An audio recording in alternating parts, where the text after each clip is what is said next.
Et je retrouve Laurent Garrigue, qui est non pas à mes côtés, il est un peu loin. C'est le correspondant de French Morning, notamment à Las Vegas, figurez-vous, le Vénard, même si c'est pas là où il est en ce moment. Et Laurent, eh bien, avec lui, on va parler d'expatriation et de couple. C'est évidemment un sujet qui touche beaucoup d'entre vous. Très souvent, quand on part, c'est pour les opportunités professionnelles de l'un ou de l'une, et l'autre, eh bien, doit suivre, s'adapter, etc. Ce qui parfois peut poser des problèmes. On a deux expertes du sujet avec Laurent et on va parler jusqu'à 10 heures heure de New York, donc 3 bons quarts d'heure ensemble de ce sujet crucial. Encore une fois, n'hésitez pas à aller sur bienvivreausus.com pour prendre rendez-vous avec nos experts tout au long de la journée, en plus des conférences. Vous pouvez leur parler à tous en one-on-one, comme on dit en anglais. Donc, n'hésitez pas à faire ça dès maintenant. Et puis, on se retrouve après cette conférence pour la suite du programme à partir dans 1 heure, donc 45 minutes. Nous aurons 2 puis 3 salles en même temps pour ce programme très riche qu'on a passé en revue tout à l'heure. À toi, Laurent. Merci, bonjour Emmanuel, merci beaucoup. Bonjour à toutes et à tous. On va démarrer donc ce salon par cette première conférence, comme le disait Emmanuel, sur vivre l'expatriation en couple. Avec nous pour en parler aujourd'hui, ce matin, nous aurons deux expertes. Nous allons avoir Alix Carnot, la directrice associée d'Expat Communication, qui est une société française spécialisée dans l'expatriation, qui accompagne les collaborateurs à l'étranger. Et avec nous également Béatrice de Carpentier, qui est conseillère conjugale et familiale au sein aussi d'Expat Communication, qui a créé il y a quelque temps en son sein une académie de coachs, voilà, qui viennent en aide, à nos expatriés pour mieux s'intégrer dans leur pays et notamment, évidemment, dans notre cas, aux États-Unis. Alix, Béatrice, je vous laisse la parole pour présenter un petit peu et puis juste après, je reprendrai. Bonjour à tous. Donc déjà, un immense bravo à French Morning pour cette organisation ultra novatrice et agile. Alors, Expat Communication, on disait, c'est une entreprise qui a comme pour vocation de identifier et transmettre les clés d'une expatriation réussie. Et notre thème ce matin, en tout cas, ça n'est pas Expat Communication, c'est le couple expatrié. Qu'est-ce qui se passe parce que la plupart des expatriés, on va le revoir, partent en couple à deux. C'est génial, on va voir que, les faits, on va voir les stats, on va voir que pour la plupart ça se passe bien et c'est enrichissant. Mais c'est comme la marche en montagne. C'est pas parce que c'est beau et motivant que c'est facile et toujours rose. Donc, on va voir les embûches et surtout comment les surmonter. Donc, notre programme ensemble, nous présenter rapidement, parler de l'expatriation pour voir pourquoi est-ce que l'expatriation a un impact pareil sur le couple. Ensuite, on développera cet impact sur le couple et on insistera surtout sur comment se préparer et se protéger et même en bonus, que faire si ça va mal. Voilà pour notre programme. Est-ce que vous voulez rajouter quelque chose? Juste avant de démarrer, à tous nos auditeurs, n'hésitez pas à nous poser des questions en commentaire. Alix et Béatrice se feront un plaisir déjà de vous répondre pendant cette discussion. Et puis aussi, donnez-nous quelques informations sur vous en tant qu'expatrié. Vous êtes qui? Vous êtes partis à deux, l'un travaille, l'autre ne travaille pas. Donnez-nous un peu quelques éléments d'information sur vous, qu'on puisse mieux vous connaître, mieux connaître votre profil. Voilà, Alix, écoutez, je vous repasse la parole et puis c'est parti. Et c'est parti. Donc, on a dit d'abord, on va se présenter rapidement. Donc, comme disait Laurent, vous le faites dans le fil, c'est super utile pour nous de savoir un peu qui vous êtes, si vous êtes parti depuis longtemps, si vous venez d'arriver, si vous êtes marié, si vous êtes plutôt paxé, si jamais les deux travaillent, si on n'a qu'un des deux travaille. Voilà. Votre vie nous aidera à vous donner les infos qui vont mieux. Pour notre part, le plus important, c'est de vous dire avec quelles données on vous parle, d'où viennent les infos qu'on va partager avec vous. La plus grosse source, vous y avez contribué, il y a beaucoup de Français et de francophones aux États-Unis qui ont contribué à notre baromètre de l'expatriation. On a eu plus de 3000 réponses à plus de 200 questions, donc ça nous donne plein d'infos, y compris énormément de verbatim, pour mieux comprendre ce qui se passe dans l'expatriation, ce qui fait qu'on a réussi, et notamment au niveau du groupe. Donc dès qu'on vous donne un chiffre, sauf mention contraire, ça vient de notre baromètre de l'expatriation. Deuxième source de données tout ce qu'on a pu voir avec Expat Communication, on accompagne à peu près 500 couples expatriés par an, donc ça fait pas mal d'histoires.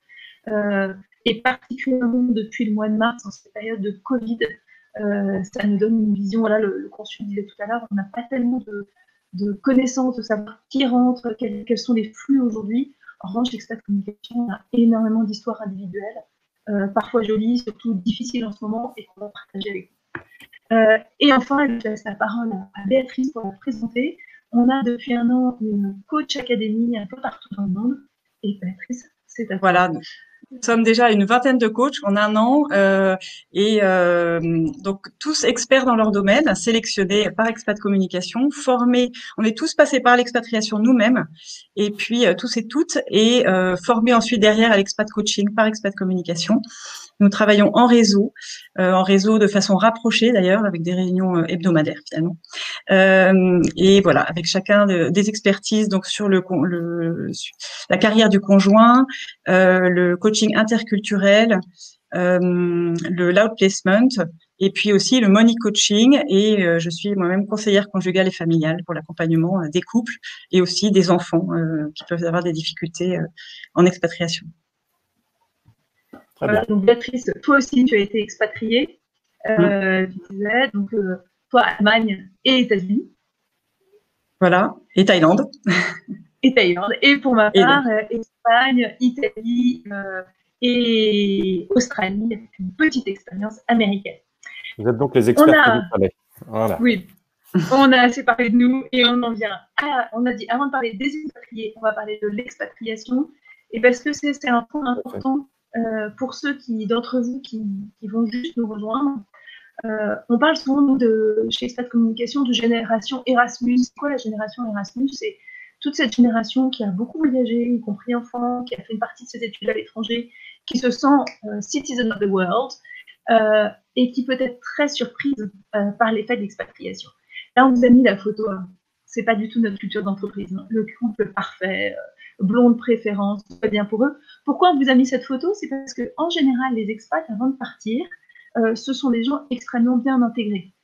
Si jamais il y en a parmi vous qui veulent dans l'idée que ah oui, les expats, c'est des gens qui ont fui leur pays parce qu'ils se sentaient pas bien, pas du tout. Des expats, c'est généralement des gens qui se sentent tellement bien chez eux que quelque part un peu au fond d'eux, ils s'y ennuient et ils ont envie de plus de challenge. Ils se sentent prêts pour la marche d'après et ils partent en expat. Et là, il se passe quelque chose que notre couple parfait avec ses petits-enfants tout blonds, tout bien coiffés, oups, on passe à autre chose, plus mouvementé. Pourquoi? Parce que l'expatriation, ça n'est pas juste un déménagement, contrairement à ce que pense, je parlais de génération Erasmus. Eh bien non, l'expatriation, c'est pas juste je prends mon pot de fleurs et je le change de fenêtre. L'expatriation, c'est une transplantation. On aime bien avoir des métaphores de jardinage. Vous pouvez peut-être fermer les yeux une seconde et juste vous souvenir à vos dernières expériences de jardinage. Pour ceux qui sont à New York, j'imagine que c'est pas hier matin. Mais pour d'autres ailleurs aux États-Unis, c'est peut-être plus récent. Souvenez-vous quand on prend une bêche pour déplacer une plante, le crtch, crtch, crtch, que font les racines. Et ça, on peut y penser pour nous aussi. C'est-à-dire que quand on change de pays, c'est un déracinement. Qui dit déracinement dit coupure, dit sectionner des liens, dit période de grande fragilité. Et dit par la suite réinvention, parce qu'une plante, on a changé d'endroit, elle va changer de feuillage, elle va changer d'orientation, elle va changer d'eau, etc. Pourquoi cette longue métaphore? Pour vous dire que c'est ce qui vous arrive à vous aussi, que vous partiez de façon en seul ou en couple. Et alors, on a repris une pyramide que certainement beaucoup d'entre vous connaissent, qui est la pyramide de Maslow. Le but de cette pyramide, ça a démontré sur le plan scientifique, là encore, ce qui compte, c'est qu'on se comprenne sur le message qu'on veut faire passer. L'idée de la pyramide de Maslow, c'est de se dire que en expatriation, tous nos besoins, des plus primaires aux plus sophistiqués, sont remis en cause. Que ce soit la façon de manger, de boire, de dormir, alors, voilà, des photos de hamburgers que vous avez peut-être plus rencontrées aux États-Unis, auxquelles vous étiez moins habitués avant, mais aussi en matière de logement, en matière d'emploi, et jusqu'à, et on va en reparler plus longuement en parlant du couple, en matière d'accomplissement personnel, en matière de à quoi je sers, quel est mon rôle, quelque part pourquoi je suis sur Terre. Donc du plus évident au plus sophistiqué, tout ça est complètement bouleversé pendant l'expatriation. Et donc, c'est une période de très grande fatigue et de très grands ajustements. Je laisse Béatrice compléter avec un autre type d'approche qui est celui de la courbe d'adaptation. Voilà, c'est la courbe d'adaptation d'expatriation que certains connaissent peut-être déjà, qui n'est pas scientifique non plus, mais qui finalement nous rejoint souvent et qui nous éclaire finalement sur les étapes qu'on vit. Et le fait de prendre du recul fait que les choses se passent un petit peu plus sereinement. Voilà, ce qui se passe, c'est que souvent, en particulier, je dirais, en arrivant aux États-Unis, parce que c'est le pays qui fait rêver, il y a ce côté euphorie, enthousiasme, lune de miel. On se dit qu'on va être bilingue, nos enfants aussi, qu'on va découvrir l'American Way of Life, que ça va être génial. Et puis voilà, donc il y a toute cette phase qui nous donne énormément d'énergie, et tant mieux parce qu'on va avoir beaucoup de travail. Donc que ce soit pour installer la famille ou professionnellement pour faire son trou, prendre son poste, etc., ou rechercher du travail. Donc voilà, donc tant mieux. Mais il arrive dans une deuxième phase, pour la plupart des gens, au bout de quelques semaines ou quelques mois, qu'il y ait une phase de perte d'énergie pour le coup, un contre-coup, et une phase de désillusion. Et parce qu'on va se rendre compte petit à petit que finalement, c'est pas si facile que ça, que certains enfants se sentent pas forcément très bien, que nous-mêmes, on pensait qu'on retrouverait du travail facilement, et puis finalement non, que celui qui a pris son nouveau poste, il découvre que le collègue lui met des bâtons dans les roues, etc., etc. Bon, bref, chacun va découvrir que son idéal, son rêve est un petit peu remis en question. Et donc voilà, ça peut être une phase compliquée, et je dirais qui peut être compliquée vraiment pour le collaborateur, mais qui est souvent surtout compliquée pour le conjoint suiveur. Et c'est vraiment une phase à prendre en compte parce que souvent, quand il y a des difficultés de couple en expatriation, elles viennent de ce moment-là qui s'est plus ou moins bien passé. Et le fait de savoir que ça se passe comme ça, ce qu'il faut savoir, c'est que notamment à ce moment-là, en fait, les conjoints ont besoin de s'épauler, de s'écouter, de prendre du temps pour eux. On est submergé de choses à faire, d'administratif, de travail, etc. Et pourtant, il faut prendre du temps gratuit en couple, en fait, à ce moment-là. Pas forcément que pour discuter de tous les soucis à régler. Et voilà, du temps gratuit. Et aussi, ce qui est important, il me semble, de savoir, c'est que c'est un moment où on a besoin souvent de parler. Je dirais peut-être plus les femmes, mais bon. Mais sûrement les hommes aussi. Enfin, c'est un moment où, comme voilà, à la fois on n'a pas beaucoup de temps, et à la fois, en fait, voilà, c'est une phase à traverser. On a besoin de dire que ça ne va pas, mais c'est pas pour autant qu'on est malheureux d'être là. C'est juste de pouvoir exprimer que c'est un moment difficile. Et ça aide beaucoup, voilà, de pouvoir juste exprimer. Et puis, ça passe. Moi, j'aime bien la petite phrase de dire, on s'assoit au milieu du champ de ruines. Il nous reste un peu plus rien. On est un peu les pionniers. On n'a plus de repères, on n'a plus rien. Tout est par terre. On n'a plus d'amis, on n'a plus rien. Et puis, il va falloir reconstruire. Et donc, on s'assoit dans son champ de ruines et puis on attend que ça émerge. Et en fait, si on le prend comme ça, je dirais, ça peut être une très belle phase, en fait, où on va s'ouvrir à d'autres possibilités qu'on n'aurait jamais imaginées si on n'avait pas quitté la France. Voilà. Et on va s'ouvrir, on va attendre ce qui va émerger, et voilà, des liens vont se créer avec certaines personnes. Ce sera pas forcément celles qu'on avait repérées à l'arrivée, ce sera peut-être d'autres. On va trouver une voie professionnelle qui sera pas forcément celle qu'on avait imaginée non plus, mais ou des activités qui vont nous combler. Voilà. Et donc, on va faire notre chemin, et finalement, souvent, arrive la phase d'ajustement, et là, au bout de 2-3 ans sur place, on se sent tellement bien qu'on a complètement oublié le démarrage et les difficultés du démarrage, et souvent, on est très triste de repartir. Voilà. Très bien. Merci Béatrice. Et peut-être un point important aussi, je disais tout à l'heure, c'est vraiment une question d'énergie aussi. C'est vraiment hormonal. Au début, on est soumis à un énorme challenge, donc l'organisme répond en donnant plein d'énergie, qui s'épuise après, et d'où aussi ce mécanisme de crise. Donc la solution, elle est aussi physiologique, c'est-à-dire dans ces périodes de découragement, de s'écouter et de ne pas hésiter à dormir, à prendre du temps pour soi, comme le disait Béatrice, et à être un peu modeste dans nos objectifs. Moi, je suis quelqu'un d'hyper tonique et enthousiaste. J'ai compris au bout d'un certain nombre de déménagements que si je me mettais des objectifs beaucoup plus bas, et que si je me félicitais de chaque petit succès, voir si, comme disait Béatrice, j'arrivais au lâcher-prise, pour certains c'est compliqué, l'ajustement se fait plus rapidement pour aller jusqu'à, et qui sait, l'intégration. Je rajouterais peut-être juste aussi cette phase que justement il faut pas hésiter dans cette phase basse à, voilà, si c'est trop compliqué, si on a besoin d'écoute et qu'on la trouve pas assez, voilà, à consulter justement une conseillère conjugale ou une psychologue, parce que voilà, on constate que c'est souvent à ce moment-là que c'est compliqué et il faut pas hésiter à consulter parce qu'en quelques séances, en fait, souvent ça va mieux. D'accord. Et qu'il ne faut pas laisser les difficultés s'enquister parce que sinon, voilà, des dépressions à l'expatriation, des problèmes d'alcoolisme, d'addiction, etc., on en voit quand même régulièrement. Oui, vous avez parlé d'un déracinement. Il est tout à fait normal d'avoir le cafard. On ne consulte pas juste si on a le cafard. En revanche, si on sent que ça s'incruste, là, il faut réagir. Rien que vous avez ton conjoint, nos enfants qui ont besoin de sortir en forme. Voilà, parce qu'il y a des difficultés. Elles sont rares. Oui. Et des difficultés qui peuvent justement se retourner contre le couple, c'est-à-dire qu'on va du coup agresser le conjoint, qui va nous agresser en retour, et c'est ça qui va créer des conflits. On va se blesser mutuellement sans le vouloir, en fait, juste parce qu'on est mal. Et parfois, malheureusement, si les blessures s'accumulent trop, c'est ça qui reste et qui devient compliqué à terme. Donc, il vaut mieux parce que ce couple, Béatrice, oui. Alix, ce couple, il est comment il se chamaille rapidement. Il y a des vraies problématiques qui se créent tout de suite. Parlez-nous un peu de ce couple. Là, vous avez des études. Vous nous avez dit tout à l'heure que voilà, vous aviez des verbatims. Parlez-nous de ce couple expatrié. Comment va-t-il? Comment se porte-t-il quand il est à l'étranger? Merci Laurent. Première chose, si vous voulez les chiffres, vous en trouvez sur le baromètre de l'expatriation. Par contre, Alix, je me permets peut-être de vous couper.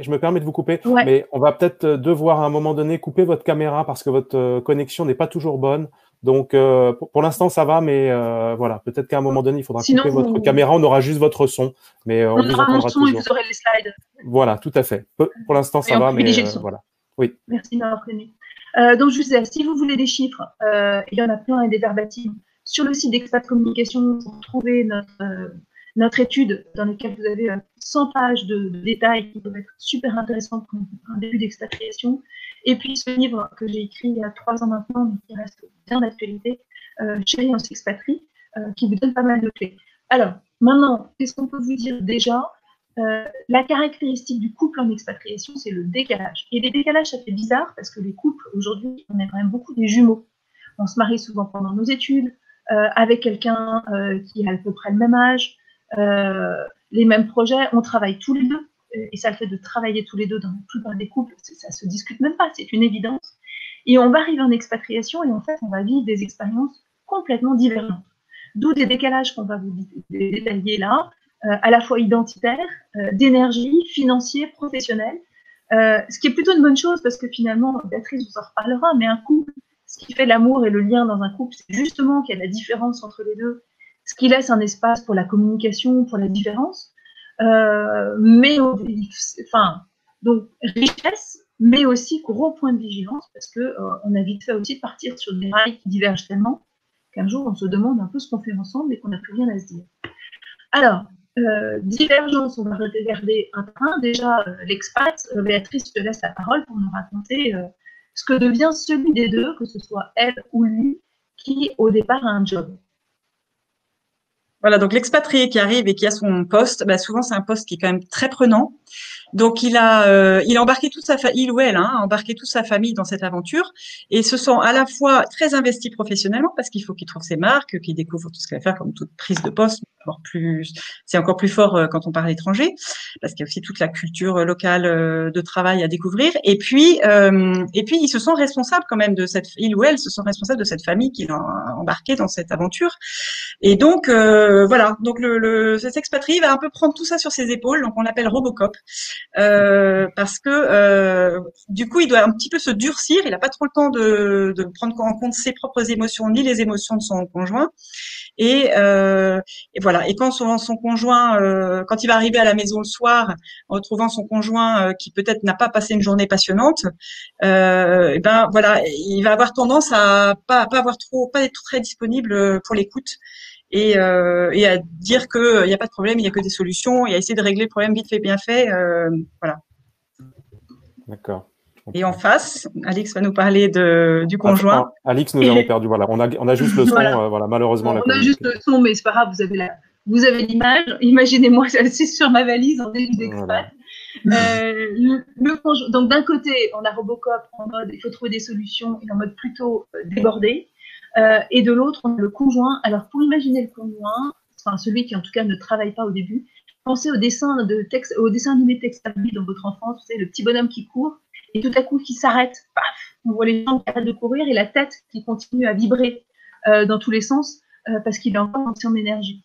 Et les images que les conjoints utilisent souvent pour parler du début de l'expatriation, c'est le début du film Matrix, mais quand ils sont pris dans le coton blanc,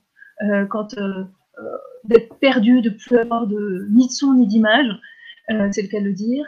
Un truc incroyable qui arrive au conjoint expatrié, son outlook est vide, son agenda est vide. Je veux dire, ça n'arrive jamais dans nos vies modernes d'avoir du temps. On en a rêvé, il y a beaucoup de conjoints d'ailleurs qui ont suivi pour ça en disant je sors du métro boulot dodo et je vais enfin pouvoir émerger et reprendre le contrôle de ma vie. Sauf qu'on n'est pas habitué. Et donc au début, quand ça arrive, on a l'impression de servir à rien, on a l'impression de ne plus avoir de colonne vertébrale. Tout ça, c'est des expressions que j'ai entendues.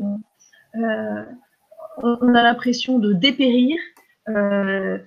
On était avant de partir avocat, médecin, cadre, infirmier, etc.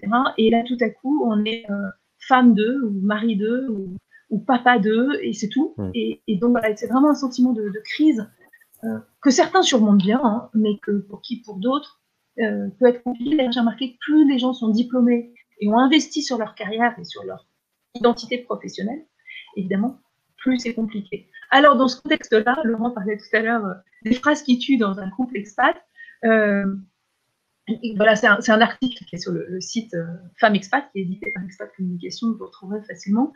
Que faire et qu'éviter pour que ça parte en vrille? Alors, je vais le prendre dans l'autre sens. Si jamais vous voulez être sûr de passer une soirée complètement ratée, vous rentrez et quand vous rentrez du boulot, vous dites à votre conjoint alors, qu'est-ce que tu as fait aujourd'hui? Et là, c'est une question gentille, hein, qui paraît anodine, mais si on la pose à quelqu'un qui a l'impression d'être en pleine période d'échec et de plus savoir où il en est et de servir à rien, la suite peut être un peu compliquée.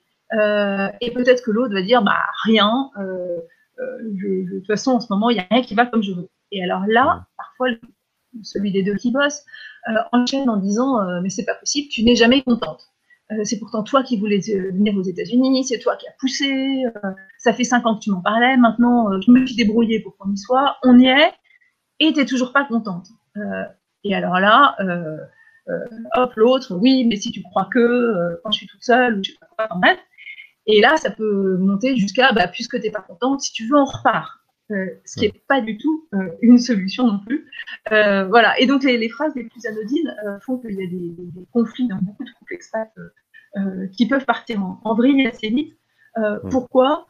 Parce que c'est une période émotionnellement hyper dense, que les deux sont un peu perdus, que chacun en fait prend énormément sur soi, mais quand on prend sur soi et qu'on est, comme disait Béatrice, un peu en mode Robocop, et en fait on déraille aussi très rapidement dans les échanges. Est-ce que Béatrice, tu veux compléter? C'est dur ce que vous dites. C'est dur ce que vous dites finalement, parce que comme vous dites, allez-y Béatrice, là, mais ce sont des phrases anodines qui deviennent des coups de couteau. Non, mais je pense qu'il faut rester vigilant, effectivement, ou si, quand on dit ça avec toute la bonne volonté du monde, qu'est-ce que tu as fait aujourd'hui, et qu'on voit la tête qui descend par terre d'un coup, dire, voilà, un petit peu d'écoute, quoi. Ça te plaît pas que je te dise ça, t'as pas passé une super journée, voilà, il y a des petites choses comme ça, simplement de refléter ce que la personne vit et de pas partir on le verra un petit peu plus loin, mais la tentation aussi pour le collaborateur, c'est de culpabiliser, et en fait la culpabilité est mauvaise parce que quand on culpabilise, on se sent mal et en fait on agresse en général pour se protéger, et c'est pas du tout ce qu'attend le conjoint qui est resté toute la journée à la maison et qui se sent seul et qui a besoin de soutien. Bien sûr, surtout en cette période. Très bien. Alix, je vous laisse continuer. Alors, on va faire plusieurs flashs là sur le couple expat. Alors, les petites phrases anodines qui peuvent partir en vrille, mais qui en fait, comme disait Béatrice, révèlent des choses très profondes. Autre enjeu majeur pour le couple expat, c'est la question de la double carrière. Je disais tout à l'heure, ça nous semble évident en 2020 que dans un couple les deux travaillent. Ça semble évident à beaucoup de gens et on voyait que c'était des gens très intégrés, dynamiques, les couples expats. Donc souvent, ça leur semble assez évident de l'habiter à l'étranger. Ils ne voient pas trop le challenge que ça peut avoir. Donc, et là le donc est un peu rapide, ils estiment que ça va être évident de travailler tous les deux. Et en fait, ce qu'on voit nous avec nos études, c'est que c'est très compliqué pour le conjoint de retrouver du travail. Et je veux dire, c'est assez compliqué à entendre, surtout quand on part aux États-Unis. On dit bon, ça va, on parle anglais. Les États-Unis, c'est pas l'Angleterre. Quand on demande, c'est pas le même niveau d'anglais qui est demandé et notre accent français, comme le disait Emmanuel tout à l'heure, ça passe très bien. Donc c'est pas tant un problème de langue. Il peut y avoir un problème de visa, de plus en plus évidemment, mais il y a aussi toutes sortes de problèmes qui font que trouver du travail dans un pays qui n'est pas le sien, ça peut être assez compliqué. D'autant plus en ce moment où l'économie a un peu ralenti à toute allure. Quand je disais ça il y a 6 mois, notamment aux États-Unis, on se dit ouais, à part les problèmes de visa, on trouve quand même assez facilement. Aujourd'hui, il se rajoute cette dimension économique, mais même il y a des dimensions de networking, on trouve du boulot par le réseau, et quand on arrive, on n'a pas de réseau, nos diplômes ne sont pas forcément reconnus, on n'a pas les codes, on ne sait pas exactement ce qu'on veut faire, donc souvent ce qu'on entend c'est je veux faire, en fait j'en sais, tout sauf ce que je faisais avant, c'est pas encore une piste très précise. Et puis la question des enfants, j'ai 4 enfants moi-même, j'adore les enfants, c'est super les enfants, mais sur le plan professionnel, pour le conjoint en expat, c'est quand même une énorme pile à la patte, parce que même avant le temps du Covid et le télétravail des enfants et l'école à distance, déjà l'école à l'étranger sollicite beaucoup plus les parents, ne serait-ce que parce que les enfants ont des matières qu'ils ne connaissent pas au début, ils ont plus d'anglais, etc. Il faut quand même pas mal les accompagner. Ils sont en vacances tout le temps et on n'a pas forcément tout le réseau qu'on a ailleurs pour nous soutenir. Et en plus, le modèle de la femme qui travaille et qui lâche ses enfants à la française est un modèle qui n'est pas du tout universel, en fait. Ce qui fait que le conjoint, souvent, sans l'avoir choisi, se sent enfermé, piégé, en disant, en fait, je vais avoir énormément de mal à retrouver du travail. Donc, il finit par trouver, en général, oui, Laurent. À ce sujet, d'ailleurs, si vous voulez que nous mettre vos commentaires sur cette situation, si vous êtes dans cette situation de double carrière, ça nous intéresse, n'hésitez pas à mettre des commentaires sur notre page Facebook ou sur YouTube. On les suit, on en parlera. Alix, à vous. Et du coup, eh bien, on parlait de décalage tout à l'heure, décalage émotionnel, on a vu dans les petites phrases, décalage professionnel, je laisse Béatrice vous montrer à quel point c'est important. Voilà, donc là, ce sont des chiffres, hein, c'est pas nos projections, mais des chiffres réels qui montrent très clairement que, voilà, pour le collaborateur, l'expatriation, c'est quand même majoritairement une belle promotion. Pour le conjoint, c'est beaucoup moins évident. C'est plutôt au mieux horizontal et dans un certain nombre de cas, une rétrogradation.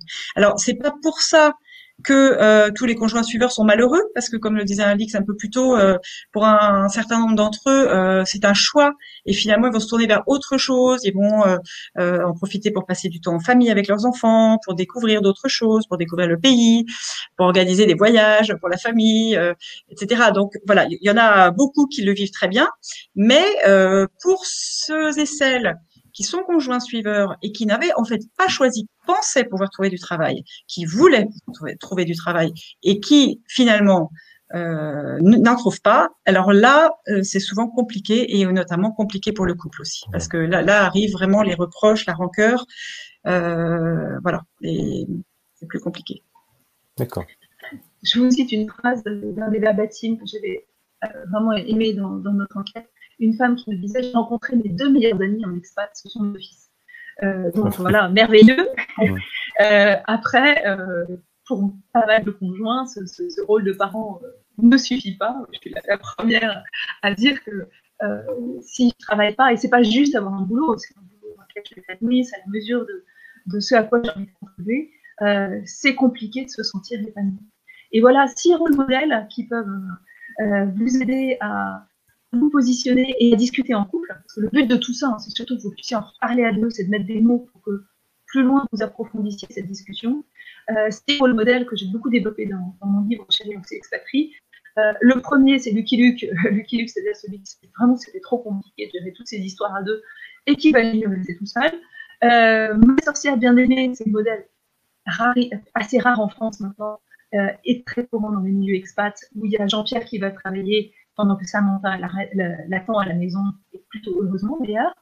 Les Desperate Housewives, qu'on appelle ici Desperate Trailing, c'est tous ces couples si courants dans lesquels il y en a un des deux qui est breadwinner, donc qui apporte le salaire mais l'autre travaille aussi, mais avec un métier qui sera plus un métier passion, que ce soit associatif ou que ce soit un boulot d'entrepreneuriat ou des activités utiles à la communauté ou artistiques qui permettent pas à la famille de vivre, surtout dans des modèles de famille expatriées qui ont souvent des trains de vie très élevés, mais qui permet d'apporter un équilibre, de se sentir utile et que le couple roule. Autre modèle, juste en dessous, vous avez Tic et Tac. Tic et Tac, pourquoi avoir choisi Tic et Tac? Parce qu'en fait, ils n'existent pas. Tic et Tac, c'est ceux avant de partir, les jumeaux professionnels. Moi, c'était mon rêve au début de nos expatriations en répétition. Une fois, tu es muté et l'autre fois, c'est toi. Enfin, c'est toi, c'est moi, c'est toi, c'est moi. On continue sur nos deux carrières en mode international. Honnêtement, expatriation, surtout à répétition, ne va pas très bien avec égalité professionnelle à haut niveau. Ça existe, évidemment, il suffit de dire que quelque chose n'existe pas pour en rencontrer. Vous trouverez sur le site de Femme Expat une très belle interview de couples américains, enfin français, expatriés aux États-Unis, avec deux très belles carrières. Mais néanmoins, c'est rare. Souvent, en réalité, quand on creuse, il y en a un des deux qui n'est pas au top du potentiel qu'il aurait pu avoir autrement. Ça, c'est important parce que sinon, on se met soi-même, en fait, des modèles toxiques. Et ce qui est dangereux, Béatrice parlait de frustration, de culpabilité. S'il y a de la culpabilité de se dire « j'aurais dû réussir », tous les autres y arrivent et on est le seul couple où on n'arrive pas à gérer deux carrières à fond, et ben non, c'est qu'en fait, on est en train de poursuivre une chimère, peut-être. Autre modèle, c'est la petite maison dans la prairie, qui est un modèle hyper courant aux États-Unis, ça tombe bien, voilà, c'est un modèle américain. C'est-à-dire qu'en fait, on n'est plus vraiment dans l'expat, on est dans de l'immigration. On s'installe là pour des années et finalement, au bout d'un certain temps, on n'est plus expat et on revient dans des problématiques de couple sédentaire classiques. Et enfin, Ulysse et Pénélope, c'est ceux qui à un moment se sont dit, pour plein de raisons, c'est trop compliqué de bouger et de bosser tous les deux. Et finalement, il y en a un des deux qui ne suit pas. On est sur, donc, comme Ulysse quand il faisait la guerre de Troie et Pénélope qui l'attendait à la maison, ce qui est une problématique complexe pour les couples, surtout pour les jeunes couples, mais aussi pour les couples avec plus de bouteilles, et pour lesquels, Béatrice, on organise des petits déjeuners régulièrement. Voilà, parce qu'on a repéré. Alors, il se trouve qu'avec la Covid, là, c'est vrai que c'est très intensifié. C'est-à-dire qu'on a moins le Ulysse et Pénélope avec Ulysse qui part en voyage professionnel, ce qui existait beaucoup jusqu'à présent. Avec la Covid, c'est très, très ralenti. En revanche, beaucoup plus de célibats géographiques, finalement, non choisis. Donc, c'est encore autre chose, soit parce que l'un devait suivre l'autre et puis finalement n'a pas de visa parce que je ne sais quoi sur la situation matrimoniale, etc. Ou on avait prévu d'habiter à deux endroits différents et de se retrouver régulièrement. Et puis en ce moment, c'est plus possible. Donc, je vois beaucoup de couples qui se sont pas vus depuis le mois de février quand même. Et puis des personnes qui sont tout simplement, l'un des deux a voulu rentrer en France pour retrouver un parent, un enfant qui n'allait pas bien et s'est retrouvé coincé en France. Donc voilà, il faut vraiment prendre ça en compte aujourd'hui parce que la situation est un peu particulière sur le célibat géographique non choisi. Très bien. Alix, je vous laisse continuer rapidement. Le temps est contre nous, malheureusement. Mais le temps joue contre nous, donc on va passer un peu en mode hélicoptère. Autre flash sur le couple expatrié, donc le couple, c'est le couple avant tout, mais c'est aussi les parents.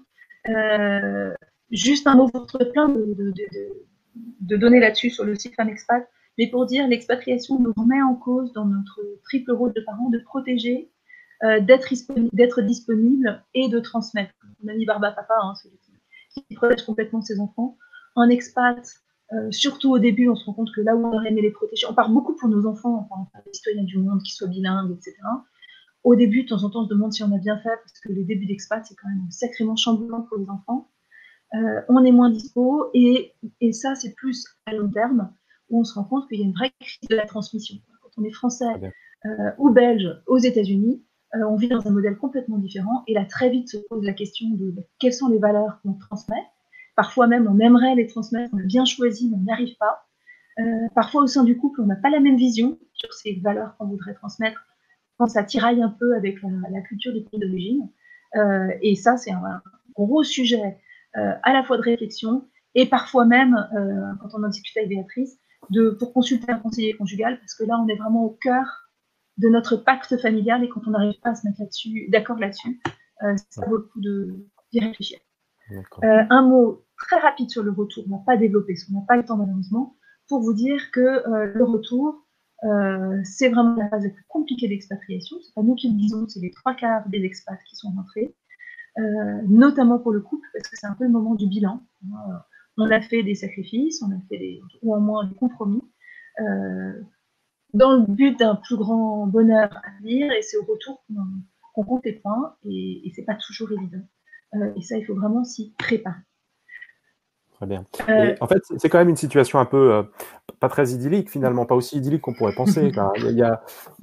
Voilà, je vois sécuriser la prise de risque. Il y a des écueils à éviter. Il y a voilà, en quelques mots, Alix, Béatrice. Oui, parce que le but, c'est sûrement pas de vous faire peur. Globalement, on est bien d'accord. C'est de donner envie, de partir. Un petit point, il y a eu un moment une grande rumeur urbaine qui disait ouais, il y a beaucoup plus de divorces en expat que chez les gens qui partent pas. C'est pas vrai. On a passé, Béatrice et moi, toutes les deux, on a fait beaucoup d'études là-dessus.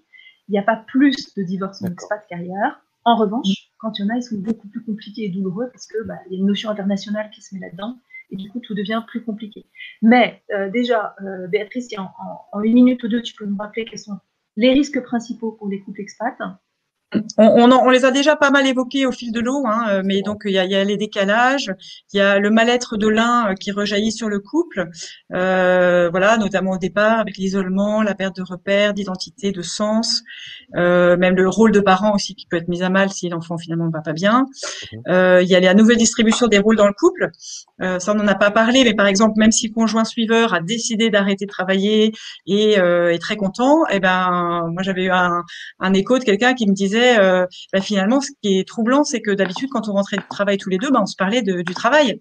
Et là, finalement, on ne sait plus trop de quoi se parler. Donc voilà, il y a tout ça à remettre en place, qui demande beaucoup de communication. Il y a la pression professionnelle chez le collaborateur, il y a l'éloignement de la famille et des amis, qui peut jouer notamment si on a un souci de santé ou un souci psychologique chez soi, chez un enfant resté en France, un parent en France, voilà, ça peut être. En fait, tout ça crée des malaises, un mal-être chez l'un qui rejaillit en fait sur le couple, qui peut rejaillir sur le couple. Et là, c'est important de pouvoir bien échanger, bien s'écouter, bien s'épauler, se soutenir. Voilà. Donc, l'important, c'est effectivement la communication. Et je dirais, il y a la communication, il y a le fait d'échanger et de pouvoir s'écouter. Et puis, il y a aussi, justement, entretenir le lien d'amour, entretenir des bons moments ensemble. Ça aide aussi beaucoup. Voilà. Outre le fait de parler des problèmes, mais aussi passer des bons moments ensemble et maintenir ces bons moments ensemble. Et ça crée aussi la solidarité dans le couple. Faire de l'expatriation une belle aventure, finalement. Voilà, Béatrice utilisait le mot amour, c'est la première fois qu'il sort, mais en fait, il est complètement central. Et l'amour, on le sait bien, on va en reparler, ça ne se décrète pas, ça se travaille, quoi. Même si ça fait pas hyper romantique de le dire, mais je crois que c'est une notion clé. Sur la communication, un point, si elle est si difficile, comme le dit Béatrice, c'est que c'est des périodes de déménagement, d'installation, on est peu disponible, et en plus, on ne sait pas où on est. Béatrice me disait hier. Le stress de découverte d'un pays, finalement. Oui. Ouais, c'est un peu comme l'adolescence. L'adolescent, de temps en temps, il est brusque, il est désagréable, il pique de crise de colère, on ne comprend pas très bien pourquoi. C'est tout simplement parce qu'il ne sait pas très bien où il en est et du coup, il n'arrive plus à trouver les mots. Le couple en expat, on a un peu des comportements d'adolescent de temps en temps parce qu'on est submergé de changements. Et donc, communiquer, oui, mais si je ne sais pas moi-même ce qui se passe en moi, comment est-ce que je pourrais le raconter à l'autre? Et là-dessus, moi, j'ai un message, vraiment le fruit de notre expérience, mon mari et moi en expat, c'est de dire, on a appris à devenir le meilleur ami l'un de l'autre, ce qui a passé pour moi par le fait de mieux le comprendre, et lui, d'apprendre à devenir ma meilleure amie, c'est-à-dire à écouter sans chercher de solution. Et ça, parce qu'en expat, on est quand même coupé de la plupart des gens qui nous sont plus proches, et apprendre dans un couple à devenir le meilleur ami l'un de l'autre, c'est pas du tout inné, c'est pas comme ça que fonctionnent la plupart des couples sédentaires, et c'est le plus beau cadeau qu'on puisse se faire l'un à l'autre. Prendre soin de son couple, Béatrice, tu as des choses à nous dire quand même. Hein. Je disais, L'amour, ça se travaille. Qu'est-ce que tu aurais comme un conseil? On est deux dans l'histoire. Comme vous dites, on est deux dans l'histoire. On est deux dans l'histoire. Oui. D'abord, on peut prendre soin, on peut donc anticiper en se formant avant, notamment Expat Communication propose des préparations avant le départ, et puis lire, s'informer, et puis surtout sur place, encore une fois, garder du temps gratuit. C'est très important d'avoir du temps gratuit l'un avec l'autre, d'avoir des projets enthousiasmants pour le couple, vraiment juste pour le couple, juste pour se faire plaisir, aller au resto ensemble, prendre du bon temps ensemble, même quand on croule sous le travail et les difficultés. Et moi, voilà, je dirais que c'est ça qui est important. Et se faire aider, bien sûr, quand il y a des soucis. Comme on va chez le médecin, quand on a un symptôme, on n'attend pas d'être hyper malade, voire en phase terminale de je ne sais pas quelle maladie. On y va au fil de l'eau. Et ben en fait, le couple c'est pareil. Il faut en prendre soin au fil de l'eau. Il ne faut pas attendre que le couple aille très très très très mal pour se dire zut si on faisait quelque chose. D'autant plus on est privé. C'est un couple, c'est un écosystème. Et souvent, on évolue, on voit nos parents, nos beaux-parents, on voit les cousins, on voit les amis évoluer. Et ça nous aide à construire notre couple en expat. On est quand même un peu privé de ses repères. Donc, il faut d'autant plus se renseigner, lire. On va lancer rapidement chez Expat Communication des ateliers de formation pour les couples. Et on va lancer encore plus des ateliers de parentalité. Tout ça en expat, c'est encore plus nécessaire que d'habitude. Autre point très important, c'est les aides à la recherche d'emploi pour les conjoints. Là aussi, trouver du boulot à l'étranger, c'est pas spontané. On lance, on en reparlera, mais on lance le 5 octobre des groupes de recherche d'emploi pour les conjoints expatriés, spécial pour les États-Unis. Donc le 5 octobre, avec nos 3 coachs qui sont sur le continent américain. Donc si ça vous intéresse, on va mettre après les dates des sessions d'information. Mais ça aussi, ça peut faire partie de l'équilibre du couple. Et l'autre point, et ça Laurent, donnez la parole, protéger le conjoint financièrement. C'est-à-dire que à court et à moyen terme, si jamais il y en a un des deux qui ne bosse pas et qui a fait ce pari de confiance énorme, alors là vous sentez hyper militante sur le sujet, de ne plus avoir de revenus, ce qui va être le cas en flux, comment je fais pour vivre pendant cette période-là, j'ai pas envie d'avoir de l'argent de poche comme quand je dépendais de mes parents, et en stock, c'est-à-dire en termes de salaire durablement jusqu'à la retraite, ça va créer des inégalités financières importantes dans le couple. Et là-dessus, c'est pas tabou, il faut en parler, sinon ça nous pète à la figure. Et 2, il faut se renseigner avec des spécialistes. Et ça tombe bien, parce qu'aujourd'hui, vous en avez plein. Oui, parce qu'on a plusieurs conférences que vous pourrez suivre sur d'autres salles, la gérer son patrimoine, la couverture santé, on en parlait tout à l'heure, l'expatriation en famille, l'impact juridique. Voilà, tout au long de la journée, il y a de quoi faire pour suivre et mieux comprendre et mieux partir aux États-Unis en se posant des questions, mais en se posant les bonnes. Donc ça, s'il vous plaît, les collaborateurs, c'est à vous de prendre, enfin celui des deux qui a l'avantage financièrement, c'est à lui de prendre les devants, parce que c'est vraiment ce sentiment de dépendre de l'autre financièrement, selon nos cultures, ça peut être vraiment super inconfortable. Est-ce qu'on peut en savoir un petit peu plus? Il y a des sources ou des sites où on peut en avoir quelques informations concernant l'expatriation? Qu'est-ce que vous pouvez nous dire? Voilà. Car si je me trompe pas, voilà, c'est une belle aventure, ça c'est certain, mais est-ce que si on veut en savoir plus? Voilà, très bien. Donc là, je vois que pour ces couples expatriés, vous pouvez toujours aller voir sur le site expatvalue.com qui va parler de cette double carrière, on en parlait tout à l'heure, ou aussi de femmexpat.com, l'expatriation au féminin, et sinon, bien entendu, le site expatcommunication.com. Si vous souhaitez en savoir beaucoup plus, il y a un QR code qui va bientôt apparaître à l'écran. Et vous allez pouvoir prendre rendez-vous avec votre mobile, en le scannant, prendre rendez-vous avec Béatrice pour un petit rendez-vous dans notre salon virtuel afin de parler un petit peu plus, si vous avez vraiment des questions précises. Et puis évidemment, vous pouvez aller sur notre site internet, pareil, pour rencontrer Béatrice, pour prendre rendez-vous avec elle. Ce sera un bon moyen de préparer votre départ qui risque d'être parfois compliqué, mais un grand voyage et qu'on fait souvent une seule fois déjà aux États-Unis. C'est un grand moment. Voilà. Écoutez, Alice, Béatrice, merci beaucoup. Merci à toutes et à tous de nous avoir suivis lors de cette conférence. Je vais repasser la parole maintenant à Emmanuel pour la conférence suivante consacrée à l'Amérique pour les nuls.